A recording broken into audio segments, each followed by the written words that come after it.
புதுச்சேரி மாநில மக்கள் முன்னேற்றக் கழக தலைவர் பேராசிரியர் மு. ராமதாஸ் பிறந்தநாள் விழா கேக் வெட்டி லட்டு கொடுத்து கொண்டாட்டம்.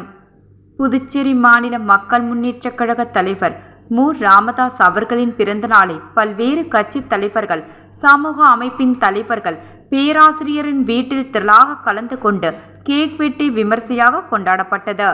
விழாவிற்கான ஏற்பாட்டினை கட்சியின் பொதுச் செயலாளர் ஏ. மு. ராஜன், துணைத் தலைவர் நித்யானந்தம், பொருளாளர் செல்வகுமாரி, மாநில செயலாளர்கள் ரவிக்குமார், பரந்தாமன், நெல்லித்தோப்பு தொகுதி பொறுப்பாளர் டில்லி பாபு, உப்பளம் செல்வம், தனஞ்சயன் மற்றும் நிர்வாகிகள் செய்திருந்தனர்.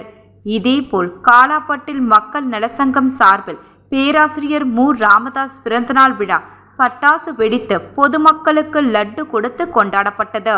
இந்த நிகழ்ச்சியில் மக்கள் முன்னேற்றக் கழகத்தின் கிழக்கு மாவட்ட தலைவர் தொழிலதிபர் ஜே. சி. சந்திரன், பெரிய காலாப்பட்டு முன்னாள் கவுன்சிலர் ஆறுமுகம், மக்கள் நலசங்க தலைவர் ஆ. குமார், இணைத் தலைவர் நாகமுத்து, செயலர் ஆனந்தன், துணை செயலர் பிரகாஷ், பொருளாளர் சேகர் ஆகியோர் கலந்து கொண்டு பேராசிரியருக்கு வாழ்த்து கூறி பட்டாசு வெடித்து பொதுமக்களுக்கு லட்டு வழங்கி கொண்டாடினர்.